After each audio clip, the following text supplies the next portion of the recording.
गिर और साहिवाल का एक ऑथेंटिक कंपैरिजन करेंगे, कौन सी ब्रीड हमें ज्यादा फायदा दे सकती है दूध उत्पादन के हिसाब से, बाकी सारे फैक्टर के हिसाब से।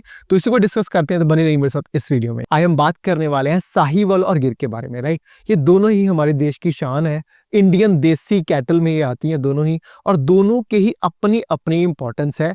और डेयरी फार्मिंग में अगर शुरुआत से देखा जाए इंडिया के हिसाब से गाय में, तो साहिवाल और गिर बहुत ही एक पुरातन नस्लें हैं। तो इनको हम डिस्कस करते हैं point by point wise, right. ये जो मेरा कंपैरिजन होने वाला है मैंने बहुत ही प्रैक्टिकल रखा है, राइट, क्योंकि बहुत सारी वीडियोस आपको ऑलरेडी यूट्यूब पे मिल जाएंगी, कुछ मॉर्फोलॉजिकल कैरेक्टर के हिसाब से कि उसका बनतर कैसी है, कौन कौन से क्या क्या पॉइंट्स है मॉर्फोलॉजिकली, वो मैंने पॉइंट डिस्कस नहीं किए। नहीं पता है तो आपको ऑलरेडी यूट्यूब पे बहुत सारी वीडियोस है जो ये बता देंगी, लेकिन इस वीडियो में हम सिर्फ प्रैक्टिकली बात करेंगे एक डेयरी फार्मिंग के पॉइंट ऑफ व्यू से कि कौन सी नस्ल किस हिसाब से रहेगी, राइट। तो बेसिक सा इंट्रोडक्शन ऐसे होता है कि साहिवाल जो नस्ल है ये हमारे पंजाब हरियाणा के बॉर्डर एरिया में पड़ती है, और गिर नस्ल हमारे गुजरात से मिलती है। सेकंड इसके बात करते हैं दूध उत्पादन का हिसाब से। साहिवाल जो नस्ल है ना, ये 15 से लेके 25 लीटर तक दूध आराम से, बहुत सारे फार्म्स में ये डाटा मिला है कि ये दूध दे देते हैं इसके बीच में, राइट।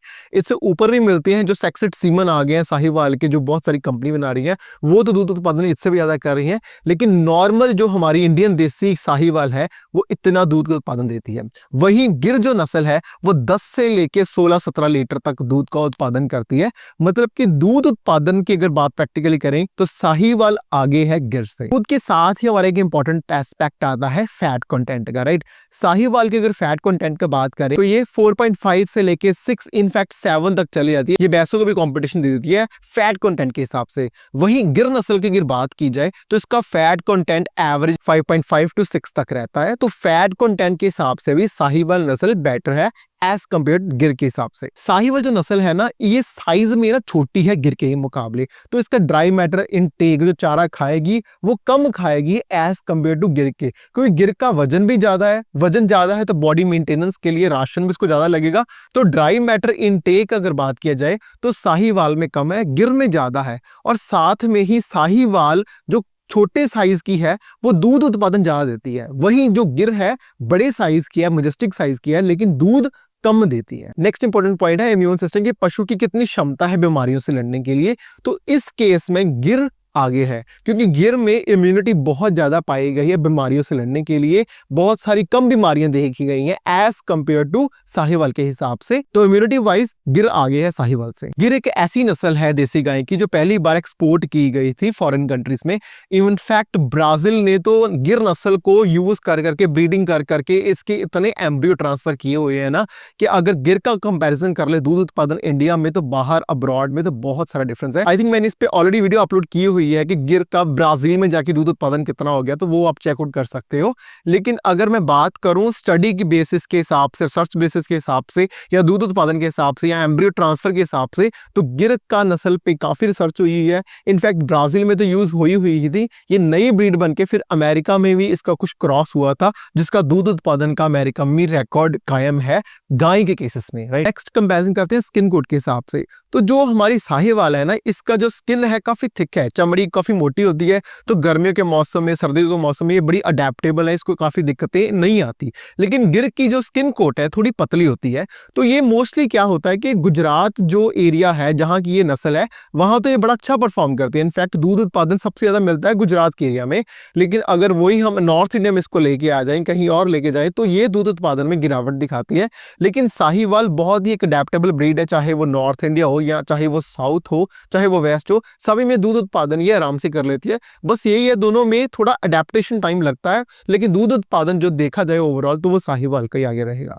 साहिवाल थोड़ी सी अग्रेसिव ब्रीड आ जाती है कि मतलब जब पशु को चुवाई करनी होती है, मतलब इनकी मिल्किंग करनी होती है, तो कई बार फार्मर्स को दिक्कतें आती हैं क्योंकि इसका बिहेवियर थोड़ा सा अग्रेसिव होता है।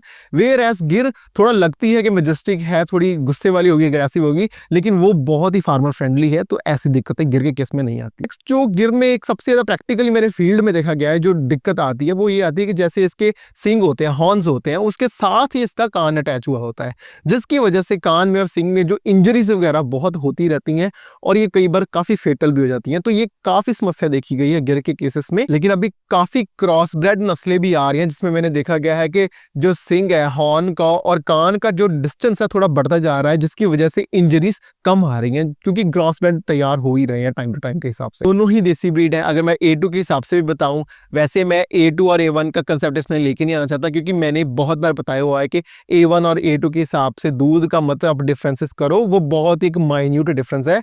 लेकिन फिर भी अगर लेबलिंग की बात करें, दोनों ही A2 अप्रूव्ड है, दोनों में ही A2 नामक केजिन प्रोटीन है। दूध वैसे ही इसका बहुत न्यूट्रिशियस है। अगर मैं बाकी नस्लों की बात करूँ, HF की बात करूँ, जर्सी की बात करूँ, तो दूध की अगर न्यूट्रिशन की बात की जाए तो ये दोनों नस्लें ही बहुत बेहतरीन है एज कंपेयर टू HF या जर्सी के हिसाब से जो हमारी बाहर की ब्रीड्स है। लेकिन बात फिर आगे डेयरी फार्मिंग बंदा करता है कि प्रॉफिटेबिलिटी आए, राइट? तो प्रॉफिटेबिलिटी कब आएगी? जब दूध उत्पादन ज्यादा होगा।